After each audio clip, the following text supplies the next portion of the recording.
outperformed John McCain from 4 years ago, or perhaps matched what President Bush had in '04. They're looking at those kinds of models. Chuck Todd has been crunching our numbers. He sees the plan differently, as do the teams of people who've been working those numbers on behalf of NBC and the other networks. But I'm simply passing on to you that the Romney campaign is saying Ohio is not yet over, at least from their look at the books. Kelly, are you hearing, do we have any information from the states rather than just from the campaign that would indicate whether or not the Romney's complaints here or their reticence to go along with the network calls here is well-founded? Well, we don't have the final tallies yet. There are still outstanding counties, and in some cases they are, of course, in areas where the GOP believes they have strong precincts. So this, earlier tonight, in talking to the state attorney general, and we've talked to the secretary of state, they had said it would likely be a late night to get all the data. The projections, of course, have worked on long models that usually hold up on nights like this.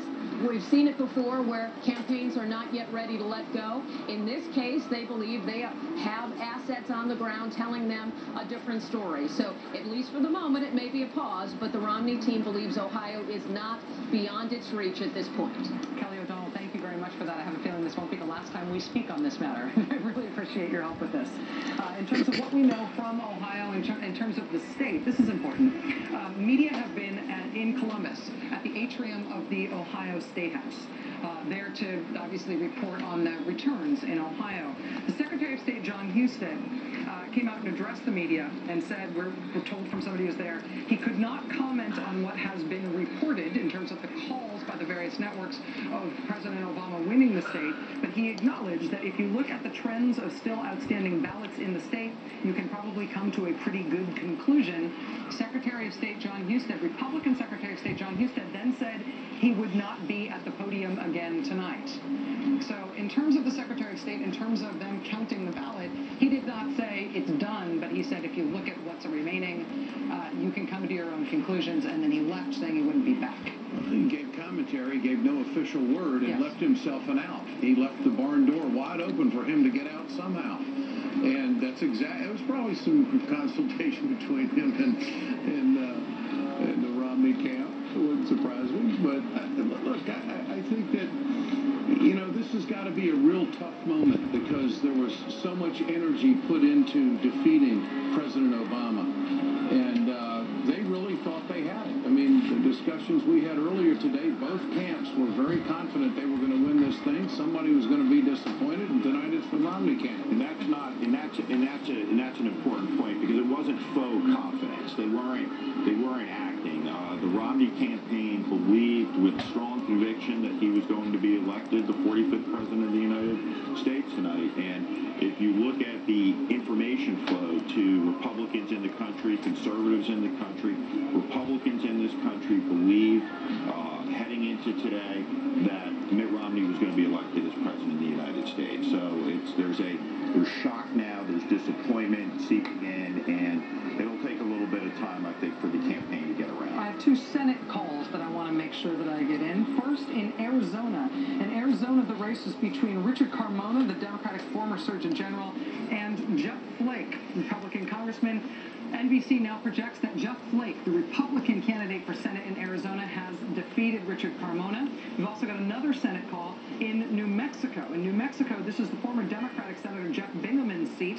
It will be held by Martin Heinrich. Martin Heinrich, the Democrat, defeating Heather Wilson in New Mexico. So one call in Arizona for the Republican Senate candidate, one call in New Mexico for the Democratic Senate candidate. What this means with that addition of Martin Heinrich to the Democrats' tally in the Senate is that even without Vice President Biden, the Democrats retain control of the United States Senate as the House goes to the Republican Party. I think it's another example where you see the issues, as you pointed out well a few moments ago, were what decides these elections, the policy issue, the differences.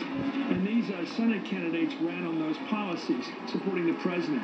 And the fact that they've all done so well, and again, a difficult time for Democrats to run for office, where you have almost 8% unemployment and a lot more unemployment, and they were given these victories. And again, with all this terrible ethnic stuff being thrown around by people. By the way, Donald Trump is tonight calling for revolution. Revolution. Again, this strange dispensation that people on the right are given in this country. Don't we still have a Patriot Act or something like that? Or It would the be Alien and Sedition Act? if he was just a kook, but he was a central part of the Romney He was campaign. doing robocalls to the Andy that the candidate of the Republican Party went out and literally genuflected to him in Las Vegas. He was a big part of the team, and the presidential candidate never stood forward and said, "Enough, Donald. This isn't what we do in this country." And I think it's a shame on their part that they did that. I want to note, and I don't mean to cross-advertise here, but on the conservative cable news network, Fox News Channel, Fox News Channel called Ohio for President Obama, but the on-air talent at Fox News Channel is refusing to concede that they believe it. Karl Rove is describing this as being just like 2000, and it is not over. You can find network talent for the people who aren't in this industry. I should mention, they happen to have positions. the people It who doesn't are say anything about their people who quality. are wearing makeup and we're having cameras pointed at them. It's not everybody on Fox News Channel tonight, but some of the people who Fox is putting on tonight are refusing to believe their own network's call in the state of Ohio. I want to bring Chuck Todd in here. Chuck, I'll first ask you about what you make of the Romney campaign refusing to concede Ohio, and what that means if this is going to become something that is that is a contested call. Well, one thing I want to do is explain why our folks are fairly confident in the Ohio call, and that has to do with what we have here. This is Cuyahoga County. That's all I'm looking at here.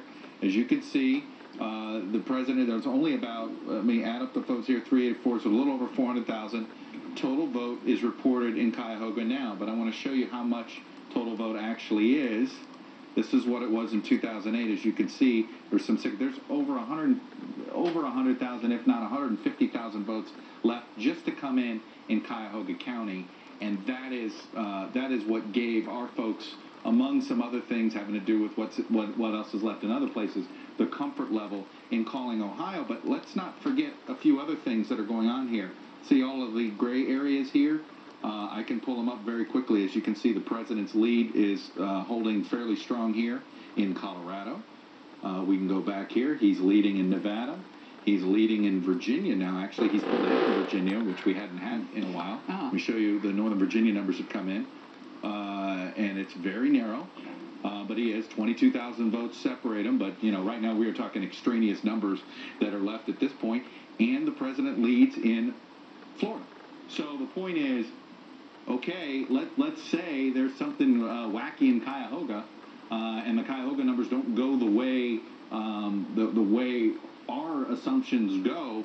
There's Colorado, Nevada, Florida, Virginia that are all ever so slightly appear to be trending toward the president. You'd rather be with this few precincts remaining to be counted.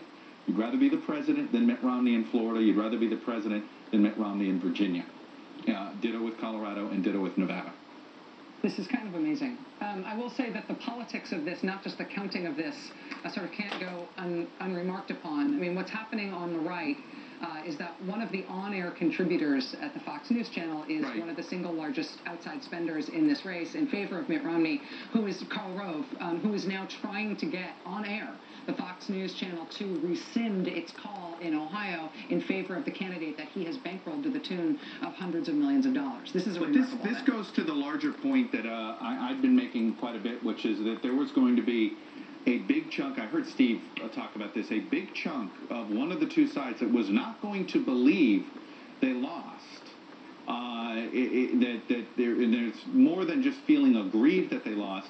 They don't believe it, and I think you're going to have a large chunk of the Republican base that they're not going to understand it. They've been told that the polls were skewed for weeks, that there was something wrong with the polling, and that there's something wrong here, and so that just makes it more difficult to govern. Let's not pretend that it doesn't. And it's going to be interesting to watch the Republican Party. You're going to have guys like Bob Corker, Lindsey Graham, Haley Barbour, sort of the establishment wing of the party, trying to focus the party, going, "Hey guys, stop burying your head in the sand.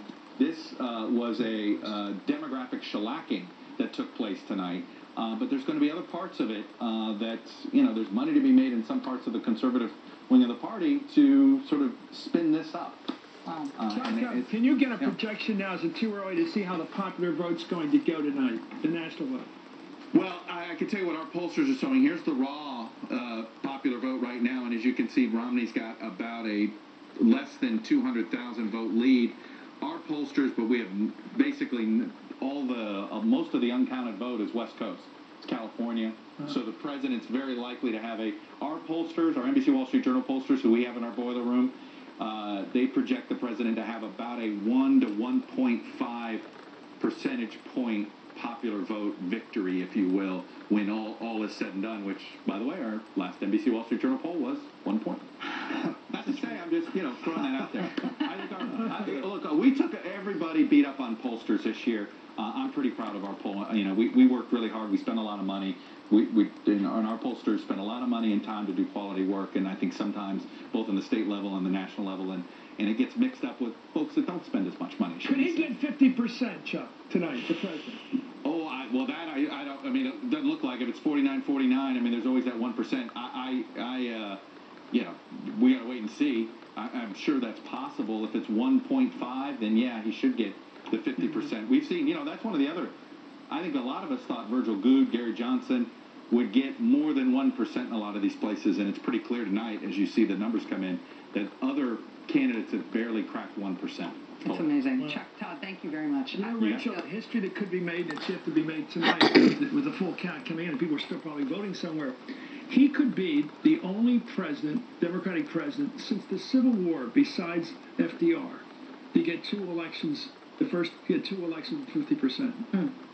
A president who's had this hard fight to hold the position of president, even to keep his legitimacy in the eyes of the right, to end up being the first Democrat, the only other one besides FDR to get 50% wins. I just want to raise one point that Chuck just touched on there, which is that we've seen something sort of different happen on the right, and it's one of these things that there isn't a mirror image on the left, and maybe there was historically, but it's not happening at the same time right now, and that is the right questioning what used to be basic agreed upon data. You get like the Bipartisan Tax Policy Center, which really is ultimately bipartisan, assessing Mitt Romney's tax plan, and the response from the Romney campaign is to attack the Tax Policy Center as if they're a bunch of communists. You get the Congressional Research Service, which is frankly the gold standard in terms of utterly nonpartisan research for for members of Congress, reporting on the essentially economic theory of giving tax cuts to rich people and whether that leads to economic growth. That report comes out, and the Senate Republicans say they want that report rescinded. They don't like that report because they don't like what it says. The unemployment rate drops below 8%, and people on the right decide that the unemployment rate isn't below 8%. Obviously, the Bureau of Labor Statistics must be full of a bunch of communists and conspiracists who are skewing this number, and it's not the real number in America. You saw with the polling, when the polling started very clearly showing President Obama not just winning nationally, but President Obama winning in all of the swing states that were going to put together the kind of victory that you saw tonight, they decided that they were going to reinvent their own electorate with their own polls. They were going to unskew the polls because those polls weren't real. They didn't like the answer, and so they questioned the very idea that you could have a fact on any of those issues. And that's hilarious, frankly, when you're reporting on this in a day-to-day way in the news cycle. But when it comes down to, I do not believe the election. I do not believe that there is a democracy. I do not believe that states vote for presidents in a way that is observable and true and checkable, and we all follow that, even when we don't like the answer. That is something bigger than a problem with an individual news cycle, and that is a problem on the right that I think goes beyond any sort of questioning of Ohio 2004 with the Democrats or Florida 2000 with the Democrats and the way those races went. Yeah, it's worth looking at close races, and I do not begrudge the Romney campaign for saying that they've got issues with what's gone on in Ohio, but to decide that a result isn't a result as long as you don't like the outcome is something that means that we cannot work together as a country anymore. And we can't go down this road very much further. I also believe we need real leadership, because you've got to remember, we've heard in the Democratic Party that Romney's son owned the polls in Ohio, and that, we couldn't get by with all of the voter restrictions. President Obama and others led and said, we're not going there, we're going to go ahead. We felt a lot of the voter stuff was unfair. People like Bishop Curry said we're going to turn into lemonade. The Republicans have an opportunity now for mature, stable leaders to step forward and say enough of this. the birth of stuff, the election that happened, we have got to deal with the demographics and the policies of this party. And if they don't develop mature leaders to step forward now, they will marginalize their party for a long time to come. Well, I think that the people that voted for President Obama tonight are not expecting him to go down Pennsylvania Avenue and make sure that Mitch McConnell's the nicest guy on the block. I think this is a power move tonight. I really do. I think that this is an opportunity for the president to say we're going to move forward, and it's your fault if we don't move forward. Right. And I have got olive branches just growing out of the White House my first 4 years, but now we got to do something. And they want him to come out and protect women's rights. They want him to come out and protect workers' rights and be aggressive about it. And don't go into this lame duck session of the Congress saying, yeah, I've got Social Security, Medicare, and Medicaid on the table. No, he must demand that the wealthiest Americans pay more. That's what this vote was about tonight. Income inequality. We saw it in some of our exit polling tonight. This score is very big with the American people. So I think this is a chance for the Democrats, the Senate Democrats, to keep the president very focused, not to get too far down the line and say, oh, we got to go negotiate with the Republicans all that. Republicans need to make the move.